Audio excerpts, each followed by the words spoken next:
Hello and welcome along to episode 79 of the All Things Leeds podcast. I'm NkGhTg and joining me remotely is, as always, Charles Foster. Charles, hello. Hi, Matt. How you doing? I'm very well. How are you, mate? I'm fine, yeah. Looking Happy forward to Halloween. talking about it. Yeah, happy Halloween to you too. We're recording this on Halloween.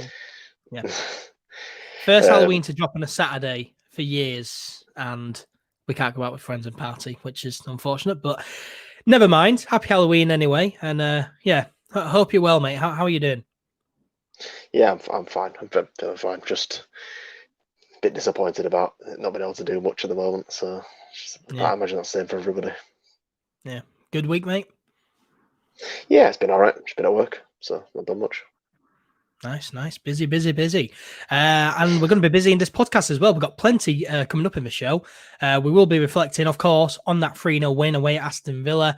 We'll also look at how the Leeds United under-23s and Leeds United women have got on recently. We've got plenty of news to cover as well before we look ahead to Leeds United's next game, which sees them take on Leicester City at Elland Road on Monday night. Loads coming up here on the All Things Leeds podcast. So let's begin by looking back on that 3-0 victory away at Villa Park over Aston Villa. Now, we were obviously without Calvin Phillips and Liam Cooper, who were out injured. And Charles, no Phillips and Cooper, no problem. Yeah, it was. We adapted much better than I thought we would, especially against with Villa being the form team in the division. So yeah, it was a really good performance in general. I was pleasantly surprised to see how well everybody coped with the defensive, mishmash, for lack of a better word. It's not even a word. So yeah, I was pleasantly surprised to see how well that worked out. And although, as we're going to talk about, we had to make a couple of changes throughout the game to kind of finesse the thing, I think it was a pretty well-oiled professional win. Yeah, very much so. It definitely surprised me. I thought that without Cooper and Phillips, two of our most influential players, you could say, I thought that we would struggle, but we really didn't. We really were fantastic on the night. And it was only the third league game under Marcelo Bielsa that neither Cooper nor Phillips were in the starting 11. Now, the previous two were both last season, and we won them both away at Huddersfield and away at Derby County.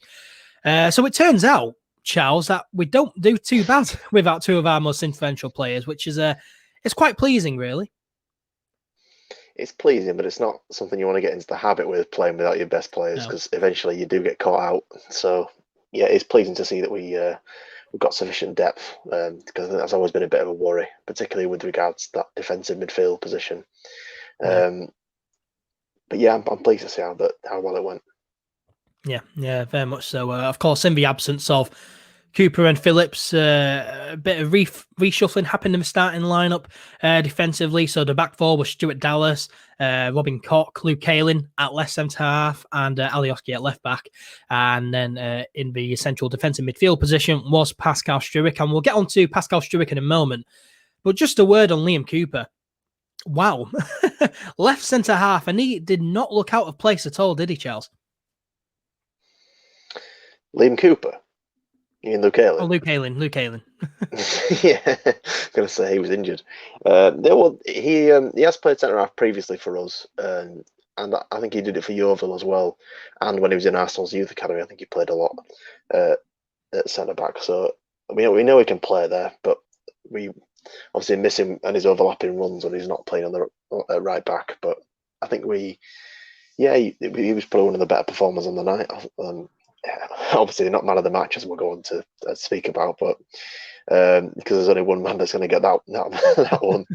But yeah, he performed very, very well, and fair play to him. Yeah, he certainly did play very well. We know that Luke Kaelin can play at centre back. We've seen him play there many times, but not a left centre half. And yeah, I thought it was brilliant. I thought it was really good. Did not look out of place. Did very, very well. Of course, blocked a shot off the line at one point. In that first half, blocked Grealish's shot off the line, so that was very good. And Luke Kaelin, fantastic in this game, and the whole back four really were really, really good.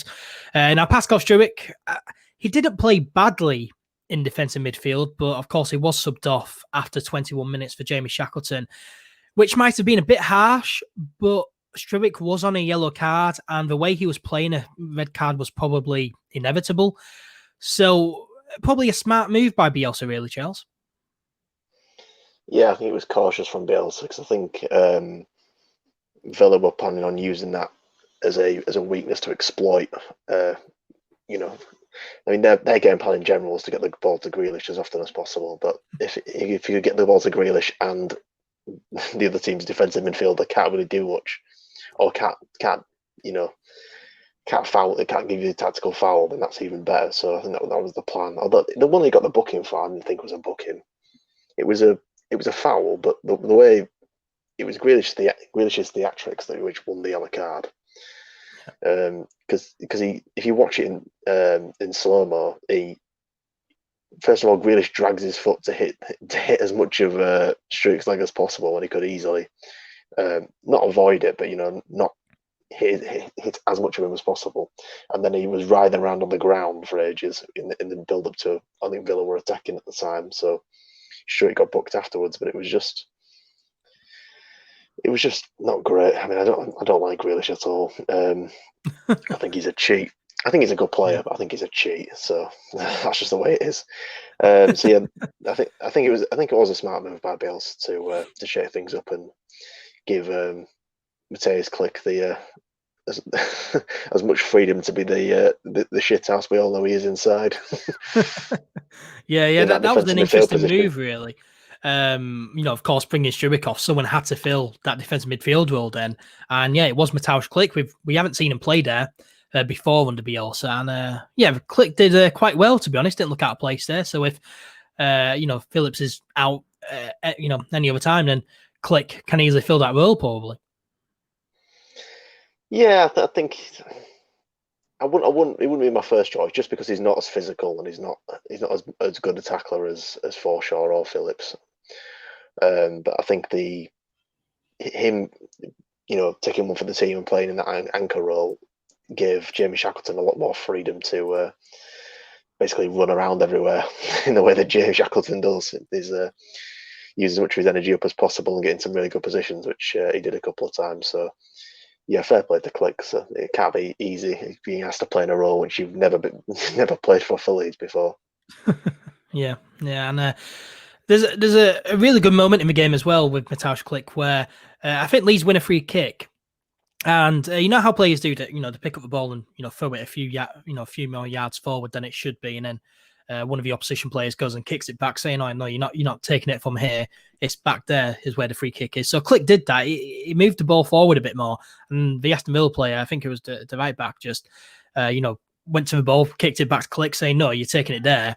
And Klich just stood there, and he knew what he was doing. He kicked it far forward to make the right back go out of position, kicked the ball back to him. Matthijs Klich just put his hand on the ball, made it stand still, and then just took the free kick quickly and let Jack Harrison go on free down the left side. Like Klich knew what he was doing. I thought that was a moment of brilliance, really.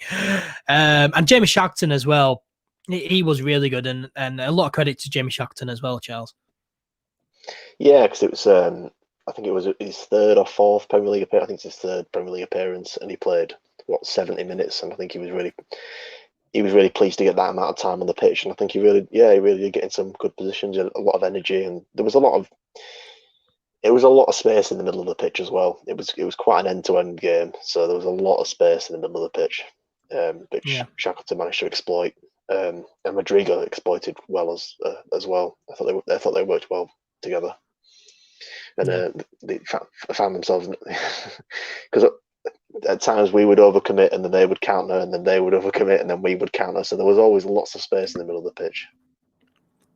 Yeah, there was. But Rodrigo, Shackleton were excellent. And it was weird when Struijk went off because no Leeds United fans were questioning it. It's just the normal now under Bielsa. We're like, oh yeah, Bielsa, he knows what he's doing. We've seen it before, obviously with Calvin Phillips, and yeah, it's not nice to see, but I think it was a smart move by Bielsa really to take Struijk off.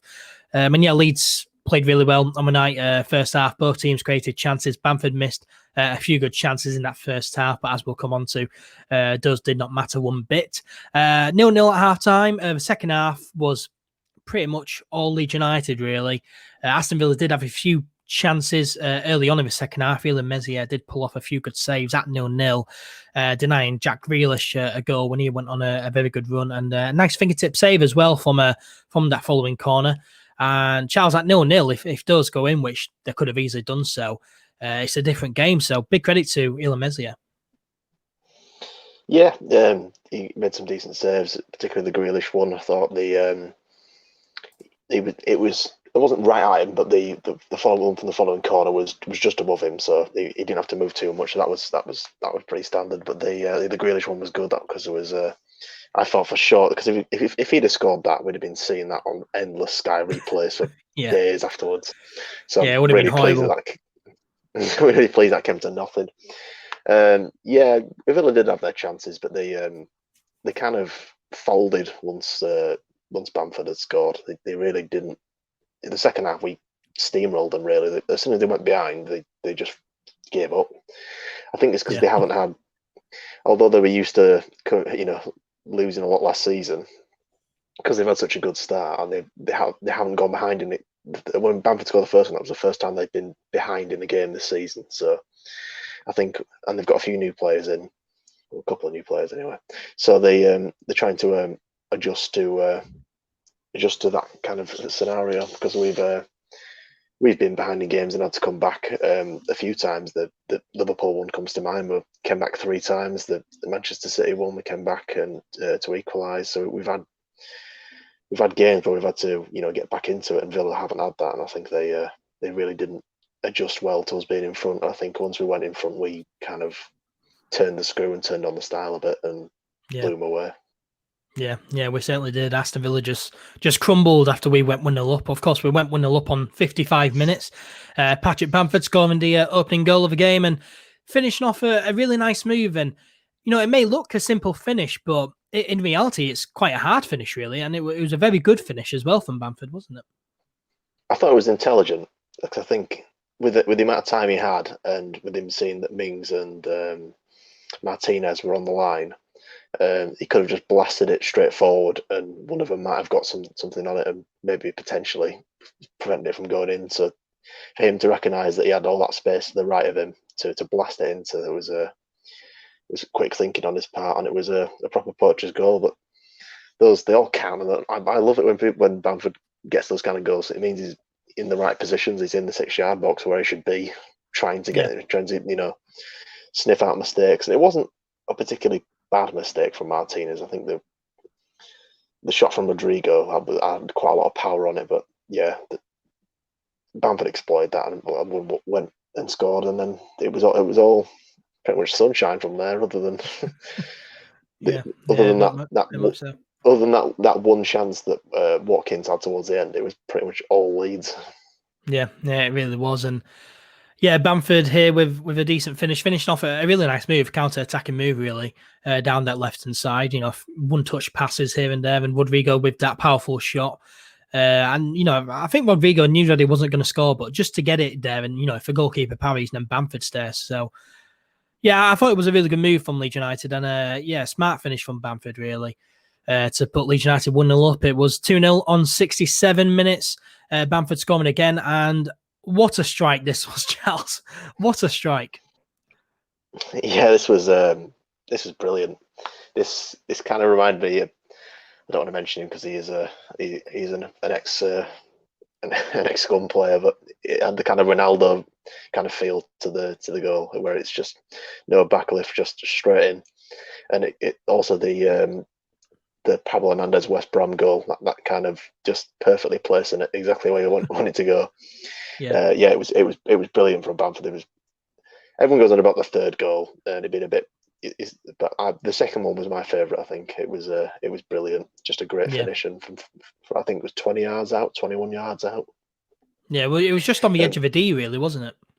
Yeah, I think Mings and Konsa kind of stepped off him for a second, and he just turned around, adjusted onto his left, and just banged it in. It was Martinez. Martinez had no chance. I don't think any keeper would have saved that. Yeah, no, it was a fantastic finish. No backlift, as you say, which is just, really, really impressive. And it's really annoying because if a player like Ronaldo or Messi score a goal like this, it's getting replayed after replayed online. No one's going to stop talking about it, but because it's Bamford and Leeds United, we'll just brush it under the carpet there. I don't know about that, because I think Bamford did get a lot of praise and a lot of credit from the media. Yeah. I mean, there was. I think it honestly went a little bit too far, because like there was Gary Neville going on about him getting an England call up. It's like,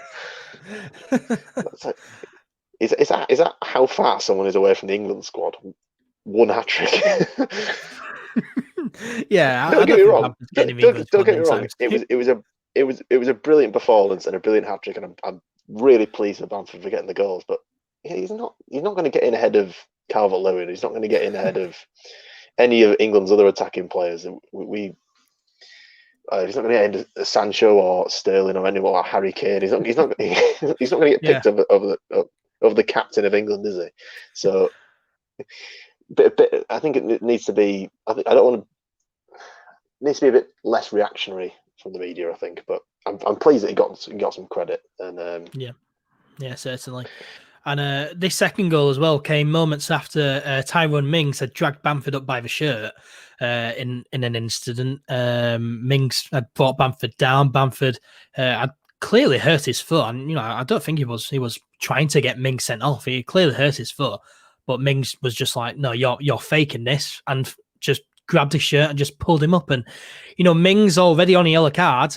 Do you feel as though he should have been sent off for this incident, Charles? he's a nasty player, is Mings. He gets a lot of credit, for being, for coming from a background where he was working in a normal job, and then he eventually got picked up by professional clubs and ended up playing professionally. But he gets a lot of credit for his personality in interviews and stuff. But on the pitch, he's a nasty player. Several times he's trod on people's faces and stuff. I mean, I remember him doing it to Ibrahimovic a couple of years ago, and he's constantly trying to do nasty, dodgy, off the ball stuff on the pitch. But this one was a bit weird, this incident, because Bamford, Mings doesn't actually take him out. What Bamford does is, when they're running together and they collide, Bamford kind of accidentally stands on the back on Mings and falls over and hurts his foot. He's not. I mean, VAR check for a penalty, but Bamford didn't claim for one. Yeah, it was never a penalty. Yeah, so Mings has assumed that Bamford's been looking for the contact and just gone over, when in reality they've just collided while they were running for a long ball.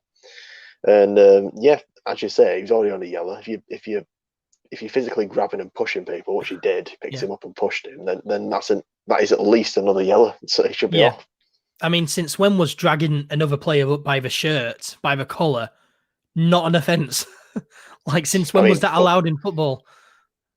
Bamford had the last laugh though, because he went on to score two more times. So yeah, I must say, Tyrone Mings. I mean, I didn't think he was particularly good in this game. Bamford scored 3 goals with his stronger left foot, and both goals, Tyrone Mings was in and around in front of Bamford, and he let Bamford get onto his left foot and strike on goals. So I don't think Tyrone Mings was particularly good. And yeah, as you say, he's not really, he's not the nicest of players on the pitch, really. So, but never mind. This incident though, it seemed to light a spark in Bamford, didn't it? Really, it seemed to light a fire inside Bamford, and then of course, a minute later, he goes on and scores an absolute world-class goal, and then on 74 minutes, he completes this hat trick with another stunning strike.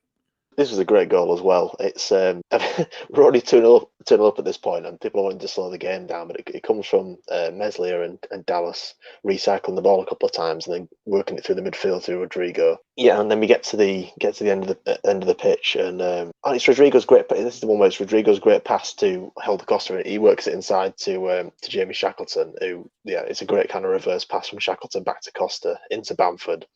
Bamford's not in any sort of space. He's surrounded by at least 3 Villa defenders, maybe even 4. Yeah. He's on his right foot at this point, and rather than shielding him, encouraging him to shoot on his right, or closing him down, or even getting a foot in, I know there's with the Premier League and VAR, it's likely you're going to get a penalty given for breathing on an attacking player. But even still, you should be showing a player was, let's be fair, fairly one-footed as Bamford.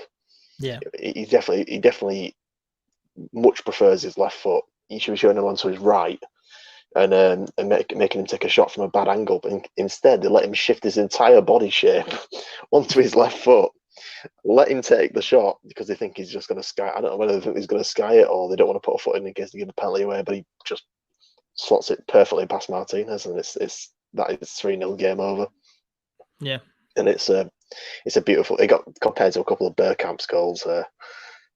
Not, I don't think Bamford's as good as Bergkamp, but the kind of style of it was perfect. The curl was brilliant, and everyone's thinking claiming that's his best one. But personally, I prefer his second one. But the last two are brilliant goals. So yeah. They really are. I mean, personally, for me, the third goal is my favourite. Just the fact that he had 4 Aston Villa defenders around him, and he just shifted his whole body and perfectly picked out that top left-hand corner. I thought that was a brilliant goal. Yeah, his second goal was fantastic, but I just think the third goal, the fact that he was under so much pressure and just managed to just ping it with no backlift as well. I thought it was an unbelievable strike from Bamford, and a really, really good hat-trick from Patrick Bamford. That's now 6 goals in 6 Premier League games for Patrick Bamford.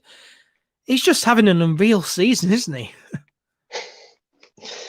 Yeah, he's had a very good start. I think the team's had a very good start. We're putting him in the positions. He was saying in his post-match interview that he had a couple of chances in the first half that he felt they could have buried, especially the one where it's whipped in from, I think it's Harrison, and he kind of side foots it wide.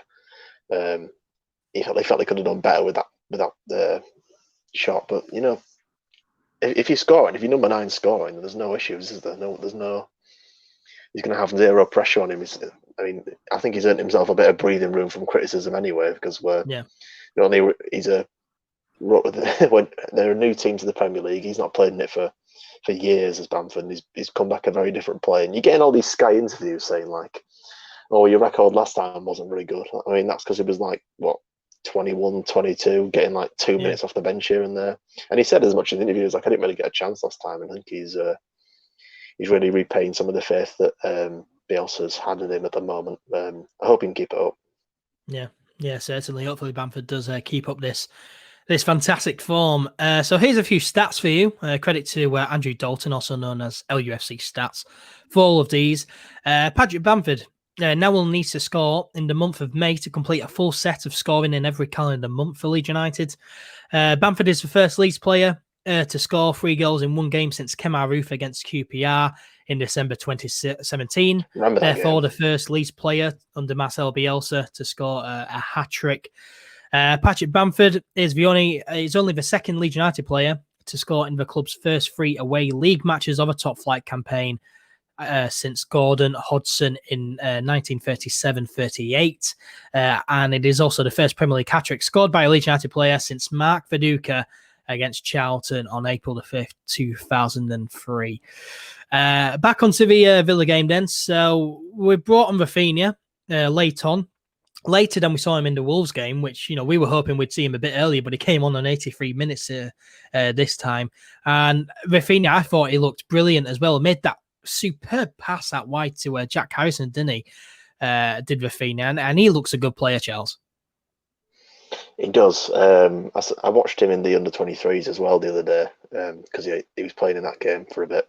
I think he was on for the first half or whatever. To be fair, it might have even got the full game. But it was good in that game. Yeah, it was brilliant. He did the same kind of sweeping pass in the under-23s as well. When he cuts half the team like he did against Villa. I think he likes doing them. And if you can wait the pass right, and land it perfectly for Harrison, then you're immediately so far up the pitch. And I think that was the bit where it got played back to Hernandez, who sadly slipped, because otherwise it would have been 4-0.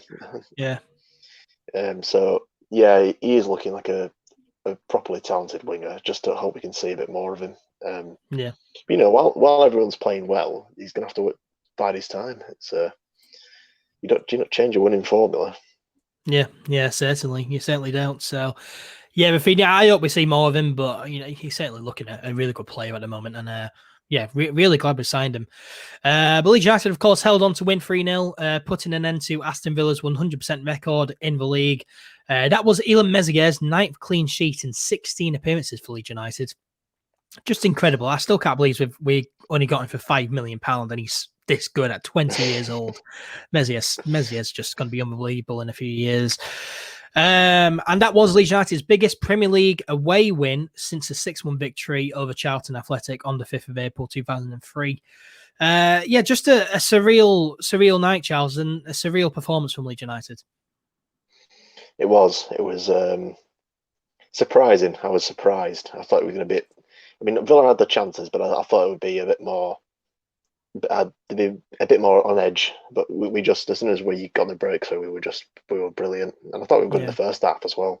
I thought we let him into the game a little bit towards the end of the first half, and a couple of minutes, basically the few minutes either side of half time, I thought Villa had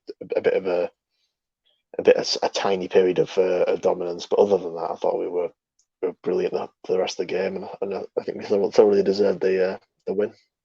Yeah, absolutely. And you need to remember that Aston Villa going into this had won all of their league games, including a 7-2 victory over defending champions Liverpool.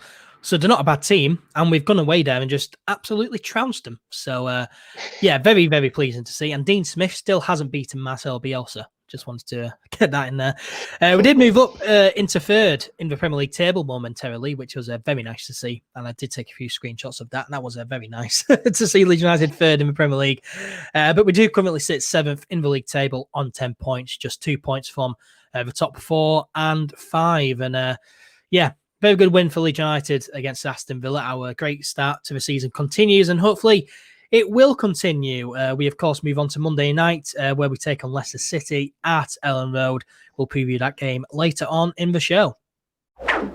Well, the Leeds United under-23s returned to winning ways last Friday as they defeated PL2 league leaders Norwich City 2-0 at Thorpe Arch. And, well, I say the under-23s, the squad did feature a 35-year-old man in Pablo Hernandez, who even made it on the lineup graphic, which was quite funny to see, really.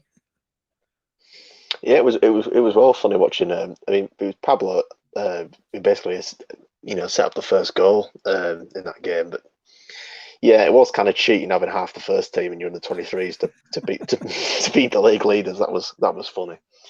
Yeah, it was a good performance, and I hope they can continue it. Hopefully, without requiring the first team next time. But we know what Bielsa's like. There's a lot of time between games at the moment because it's the Premier League, and I don't understand how. I've seen Premier League managers and players complain in the past about having too many games. The games been too close together. It's absolutely laughable when you consider the Championship is Saturday, Tuesday. Exactly. So there's so much time between games for enough time that players can play in a under-23s or a reserve game. They can do plenty of preparation, plenty of training, and there's no excuse for not being fresh for the next game. So it was good to see the players getting a bit more of a run out and seeing a bit more of what they're all about. Particularly the new Rafinha. Yeah, certainly. And I agree with you. That's a good point you make about, the fact that Premier League managers complain about the amount of games there is in a short space of time. They need to try the Championship with a 46-game season. Oh, do you remember when we used to have like three games in 6 days? I remember that happened a few times. It used to be. I mean, that's the December period. It's usually is busier in the December period. I mean, they want to try League One, don't they? Where you got 46-game league season. You've got the EFL Trophy, the FA Cup, the EFL Cup as well. You got so many competitions you're playing in. So yeah, they don't know how lucky they are. Some Premier League teams, really. But no, it was great to see some first. We're already out with the we're already out with the League Cup as well, so we literally don't have a cup game until January. Yeah, which is quite nice, to be honest. It's quite nice having a lot less games, to play, really, and worry about, to be honest. But no, it was nice to see a few first teamers play. Of course, hopefully Leeds United under-23s can win games without the first teamers sometimes. But yeah, Pablo Hernandez set up that first goal. Really nice first goal as well, with Ian Poveda finishing it off.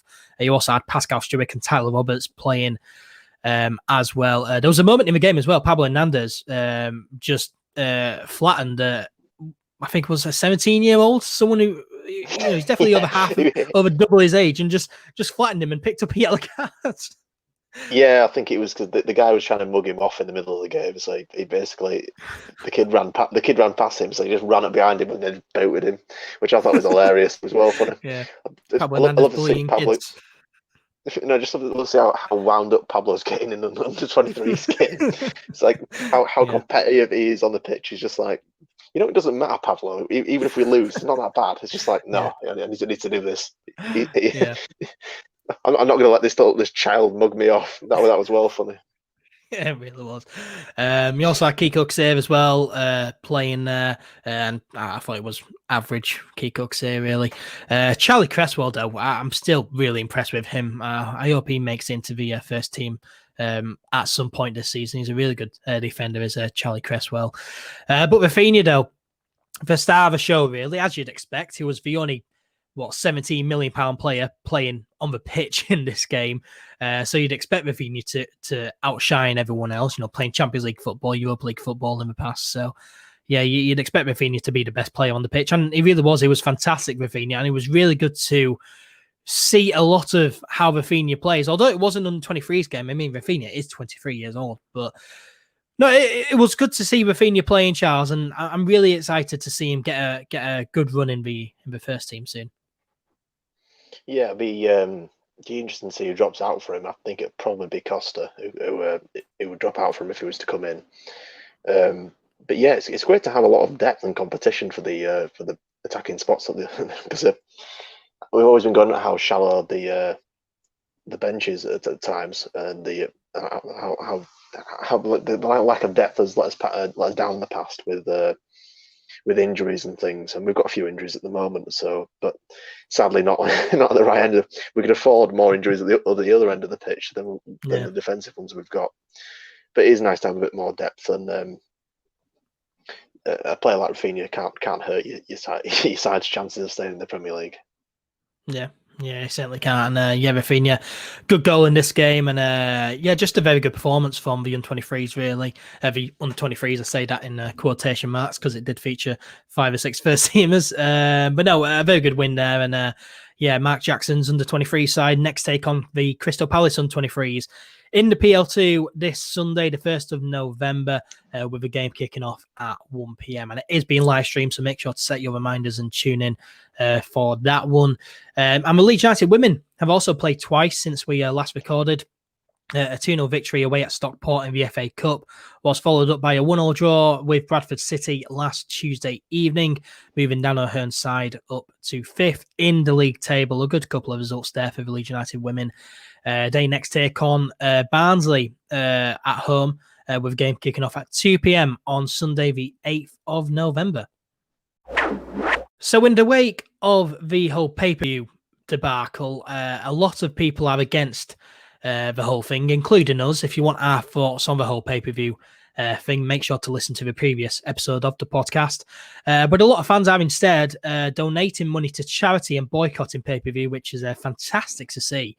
And Leeds United fans, instead of paying £15 to watch the Aston Villa game, donated the money instead to the LUFC Trust Food Bank, which was just really good to see. And an incredible sum of over £56,700 was raised in the space of 7 days, which is just, absolutely brilliant. A big well done to everyone who contributed towards that sum.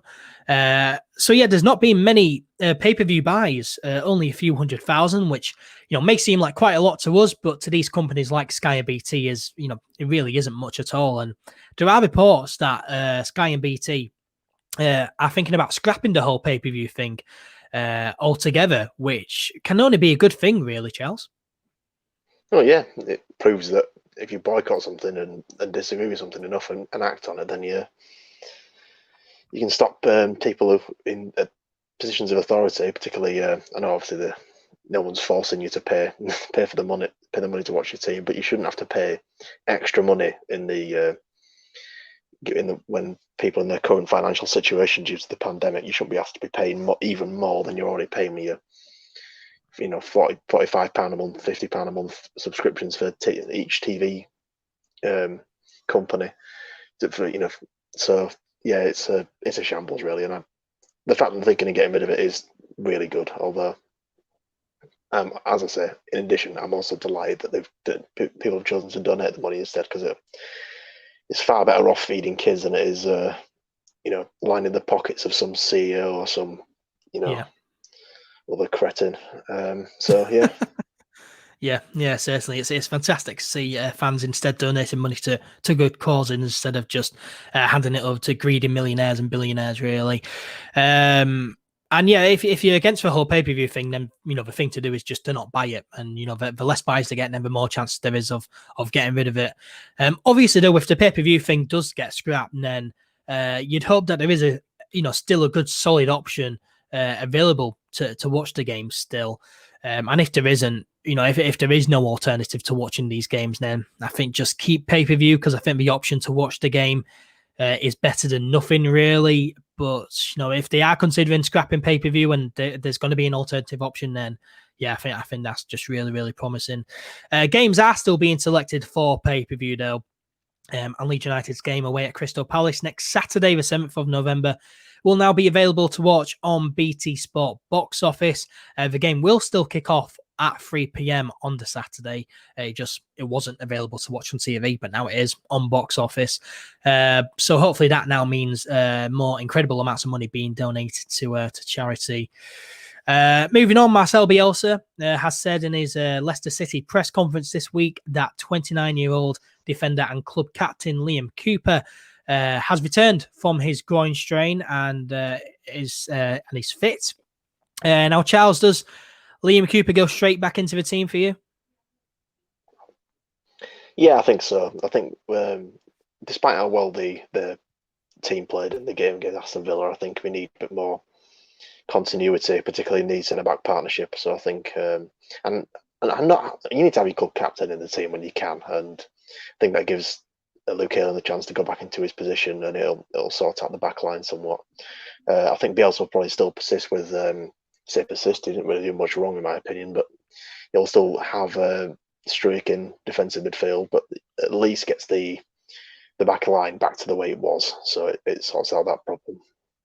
Yeah, I somewhat agree with that. I think just getting the back line back to how it was is a good thing, and of course having your captain in the team is always a good thing. But I think that it's probably best to have Liam Cooper sit out for this game, really, seeing as though he picked up a recurrence of his groin strain in the warm up to that Wolves game. I just think it's best just to have him miss out and not risk it, really. You don't want to risk him picking up another occurrence of it and aggravating the injury even more, really, seeing as though he's already picked up a occurrence of it. So I think in my opinion, I think it would be wise just to, have him miss out and just recover a bit longer, maybe play some 123s minutes before chucking him back in. That's just my personal opinion, because, we've already seen him be chucked straight after recovering from an injury. And yeah, he picked up a occurrence of it in the warm-up. So yeah, that's just my opinion. Of course, it would be nice if, he is 100% fit, he don't pick up anything and he does start, the back line is back to normal. You got your captain back. But yeah, that's just my opinion, really. I just think it's best not to risk it, really. I understand where you're coming from. I think, given the Bielsa said he's fine, he's fully fit in the press conference, I would stick him back in personally. Yeah. Yeah, we'll need to wait and see what happens, really. It wouldn't surprise me if Liam Cooper's back in or not. Diego Llorente and Calvin Phillips, however, are still out, unfortunately. Best of luck to them. Hopefully they both have strong and speedy recoveries. Now, speaking of Marcelo Bielsa and what he's been saying recently, in a recent press conference, Marcelo Bielsa said, and I quote, "I'm very comfortable living and managing in England. Annual contracts does not mean I am not open to staying here longer." So, Charles, in other words, Bielsa's staying here forever and ever. I don't know. He's not a young bloke, and I think he will want to eventually go settle down in Argentina with his family, and I wouldn't blame him for that. He's given me my best years supporting this club, so I wouldn't begrudge him leaving at any point. Obviously in between seasons, not during the season. I'd maybe slightly begrudge him leaving in the middle of a season. Yeah. But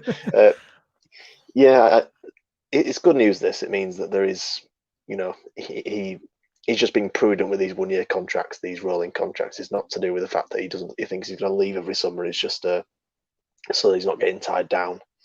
And I can Yeah. understand that. And so, yeah, I'm delighted to hear that he potentially stay, because it means, with a little bit of luck, I might eventually get to see a Marcelo Bielsa team in the flesh again. Yeah. And Oh, yeah. Oh, man, that would be horrible, wouldn't it, if we do not get to see a Marcelo Bielsa Leeds United team in the flesh ever again? Oh, that would be excruciating. That would be horrible. Yeah. But no, it's certainly promising to hear. Really, and yeah, I think it's gives people a lot of hope that Marcelo Bielsa can be here for for another season or two. Really, of course, there's always uncertainty surrounding Bielsa. I mean, he's so unpredictable. It was only at Lazio for just a few days as the club didn't deliver what they had promised. And I guess as well, because at Lazio, after he left for a few days, he did get sued for breaching contracts. So maybe that's why he only signs 1-year deals. So as you say, he doesn't get tied down to long-term deals. And then when the club fail to deliver on promises, and then he only has to stay there for a season, then he's free to leave. I guess that's why he likes 1-year deals now. But yeah, it's certainly promising to hear, and yeah, hopefully Marcel Bielsa does stay for many years to come, because it's horrible thinking about a Leeds United side without Marcel Bielsa in charge, isn't it? yeah, but it's coming at some point in the future. There will be a Yeah. time where he will step down, and then who replaces him there? Who fills that void? Yeah. I mean, I think you had I Carlos honestly, Corberan I honestly, before he left for Huddersfield, but now yeah, it's horrible. It's horrible to think about life after Bielsa. It's got to be hard to yeah. accept. Yeah. I think everyone's going to be a bit, bereft without him. We're just going to be just feeling like we've the end of an era. Yeah, it's going to be absolutely horrible. But yeah, I mean, Marcelo Bielsa's given me, the best 2 or 3 years of my life supporting Leeds United. So yeah, I'll thank him forever for that. But yeah, Bielsa, talking about 1-year contracts there, and the fact that they mean nothing really, and that yeah, he is open to staying here longer, which is really nice. Well, let's now look ahead to Leeds United's next game, which sees them take on Leicester City at Elland Road on Monday night. The game kicks off at 8 p.m. and is live on Sky Sports. Now, in the league, Brendan Rodgers' side have beat Burnley at home and West Brom, Man City and Arsenal away from home. But they've also lost to West Ham and Aston Villa at home this season. So it'll be interesting to see what Leicester side turn up on Monday night, won't it, Charles? It's probably a hard game to predict what will happen. I'm a little bit worried about this one, because no, I am. I'm a little bit worried about, because they're in decent form. Vardy looks like he's come back to to be playing again. He's lethal on the counter, and with them coming to Elland Road, but Leicester will do what they always do. They'll probably surrender 60-65% of the ball, and then try and rapidly counter attack with Vardy, and it has worked for about 5 years now. If it ain't broke, Yeah. don't fix it. So I'm a little bit worried that the defense may not have the pace to keep up with him. So someone's gonna have to do a proper job on Vardy if we're gonna get a result out of this game. So, but he's not the only threat they have. They've got Tielemans, he's a good player. I think the good news is that the likes of Ndidi's out injured. Castagna, their new fullback, he's out injured as well. Johnny Evans is out injured, so they've got quite a few injured players, which will assist us in getting a result. But I'm still worried because they're an established Premier League team. They only won the league 4 years ago, so they're not to be trifled with. They are a properly good team, and they were flirting with they got the Champions League places all last year, so they are properly dangerous. So Yeah. they are yet another team who last season finished high up. So who we've played already: Liverpool, Man City, Wolves. Now playing Leicester, Villa at the peak of their powers. We're playing a lot of teams when they're either on hugely good form or have really good squads in general. So this is another one we're just going to have to get past it. I don't think we have a particularly good record against Leicester over the years either, but we'll see what we can do. Yeah, I mean, it's certainly going to be a tough game. I think if Leicester are going to beat us, I think that they will just sit deep really and just pump long balls up to Jamie Vardy. As you say, they've got many injuries, but they do have Jamie Vardy and Tielemans still. So yeah, I think that if they're going to beat us, they will surrender possession of the football. They'll just sit back and just pump long balls up front to Jamie Vardy, who is a very clinical striker. Brendan Rodgers, he does like to change his formation and system quite a lot as well from game to game almost. So yeah, it's going to be interesting to see how Leicester set up against Leeds United. It's certainly going to be an interesting game to watch. Of course, Leicester, as you say, they are a very good side. They have been a very good side since they won the Premier League in 2016. Always been in and around the top 8 or so in the league. They're currently 5th in the league table on 12 points, 1 point off the top of the table. But yeah, Leicester, they've had a mixed start in the league, really, but they have been playing in the Europa League this season, won all of their Europa League games so far this season. But they did play only last Thursday night away at Athens, and yeah, they did win 2-1, but a few first teamers did travel and play, including the likes of Jamie Vardy, who did score. So could the fact that they played over in Greece on Thursday potentially sway in our favour, Charles? Because Leicester, they could be a wee bit tired from that trip. They could be a wee bit. You're going full Scottish there. Yeah, there's potentially, but they've rotated a few players in that team, and the professional footballers, they've got Thursday and the game's on Monday, so they've had like 5 days rest anyway, so that should be enough. We'll have the slight edge on them having a little bit longer, but I don't think it's by much. I mean, we forgot to mention they've got Kasper Schmeichel in goal. He's a good goalkeeper. They got Harvey Barnes as well. James Maddison, who we know from Norwich a few years ago. So they've got properly good players. So we're just going to have to do a job on them like we did with Man City. We just turn up, just see what we can do. Yeah. Yeah, but it's certainly going to be tough. And I just say James Maddison, their attacking midfielder, while we don't have Calvin Phillips, so that's going to be an interesting battle. We could see something similar to what happened in the Aston Villa game. Of course, Pascal Stewart going up against a couple of good attacking midfielders, and Ross Barkley and Jack Grealish. So it's certainly going to be an interesting battle. I do think that the fact that we have had longer to prepare for this game will sway in our favour somewhat. But as you say, they are a professional footballing team, so it shouldn't affect them too much. Leeds, of course, go into this game on the back of that 3-0 victory at Aston Villa, so hopefully we can carry momentum from that and build on that victory. Now, Leeds have only gone up against Brendan Rodgers' side in the Championship season 2010-2011, Swansea, where we beat them and they beat us. But Leeds, however, have faced Leicester 123 times in the club's history, winning 47, drawing 33 and losing 43.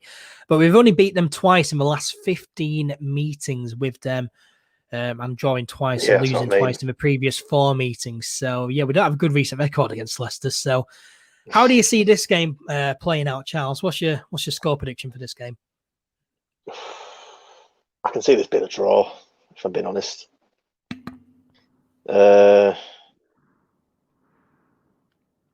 Probably 2-2 draw, I reckon. 2-2. Yeah, I'd take a point. I would take a point, certainly, against a top Leicester side. But I'm going to go 3-2 to Leeds United. I reckon there'll be plenty of goals in this game. I really do think so. But yeah, hopefully Leeds United can get something from this game. Now, Bielsa said in his pre-match press conference that any 11 from the 22 could play. So, who do you see playing in this one? Will it be unchanged from the Aston Villa game, do you think? What's your predicted or preferred lineup for this game? Well, we predicted and we preferred probably the same. I think it's going to be the same lineup, other than the fact that I think Cooper's going to come back into the back line or readjust to what it normally is. I think Struijk will be at defensive midfield, and I think the rest of the team will be as normal. Yeah, I somewhat agree. I certainly could see Bielsa going with Click at central defence midfield and Jamie Shackleton starting. And I think that'll be interesting to see how that plays out. But no, I agree. I think he'll either be completely unchanged from the Aston Villa game, or Liam Cooper will go back in, Alioski will drop out, and Elland can go back to right back and Dallas back at left back. I certainly don't think there'll be many changes from the Aston Villa game, if any at all, really. But yeah, it's certainly going to be a tough game on Monday night against a top Leicester City side. But hopefully Leeds United can get something from this game. Well, that brings us to the end of episode 79 of the All Things Leeds podcast. Thank you very much, as always, to Charles for joining me remotely, of course. Thanks for having me on. Yeah, I appreciate you joining me as always, mate. And thank you as well to everyone who has listened or watched. We very much appreciate the support. If you enjoyed them, make sure to subscribe and follow the podcast on whatever platform you are listening on. If you're listening on Apple Podcasts, give us a 5-star rating. That'd be very much appreciated. And share it around as well. That'll be very, very nice of you as well. Make sure to follow All Things Leeds on social media. We are on Twitter, Facebook, and Instagram. Search for All Things Leeds 1 on Twitter and Instagram. Search for All Things Leeds on Facebook and All Things Leeds on YouTube, and subscribe to the YouTube channel if you have not already. Charles and I will be back next week. So for now, take care, stay healthy, stay safe, and we'll see you soon. Bye-bye.